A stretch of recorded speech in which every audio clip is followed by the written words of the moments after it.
तफ़हीमुल कुरान रोज़ाना एक रुकू तर्जुमा व तफसीर के साथ कुरान को समझें। सब्सक्राइब करें और जुड़े रहें। पनाह मांगता हूँ अल्लाह की शैतान मरदूद से। बिस्मिल्लाहिर्रहमानिर्रहीम। अल्लाह के नाम से जो रहमान और रहीम है। फातिहा नाम, इसका नाम अल फातिहा इसके मजमून की मुनासिबत से है। फातिहा उस चीज को कहते हैं जिससे किसी मजमून या किताब या किसी शय का इफ्तिताह हो। दूसरे अल्फाज में यूं समझिए कि ये नाम दीबाचा और आगाज कलाम का हम मानी है। ज़माना-ए नुज़ूल, ये नबूवत मोहम्मदी के बिल्कुल इब्तदाई जमाने की सूरत है, बल्कि मोतबर रिवायात से मालूम होता है कि सबसे पहली मुकम्मल सूरत जो मोहम्मद सल्लल्लाहु अलैहि वसल्लम पर नाजिल हुई वो यही है।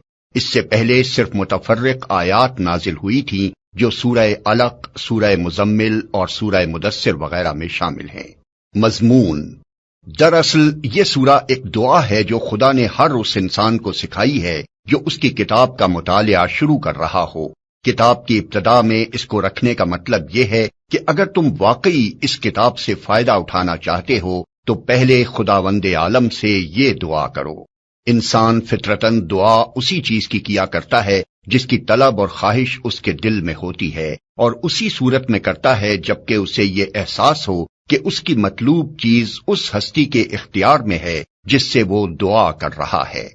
बस कुरान की इब्तदा में इस दुआ की तालीम देकर गोया इंसान को ये तलकीन की गई है कि वो इस किताब को राह रास्त की जुस्तजू के लिए पढ़े, तालिब हक किसी जहनियत लेकर पढ़े और ये जान ले कि इल्म का सरचश्मा खुदावंदे आलम है, इसलिए उसी से रहनुमाई की दरखास्त करके पढ़ने का आगाज करे।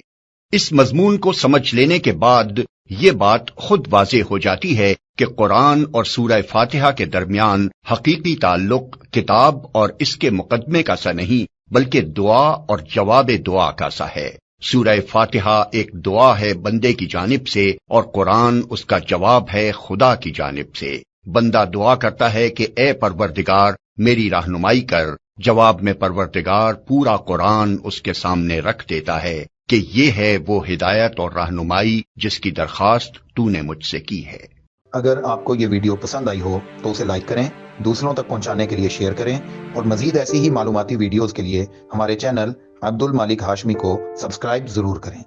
नई अपडेट्स के लिए बेल आइकन दबाएं ताकि आपको हमारी हर नई वीडियो बर वक्त मिल सके। आपकी हौसला अफजाई हमें मजीद बेहतरीन मवाद बनाने में मदद देगी। शुक्रिया।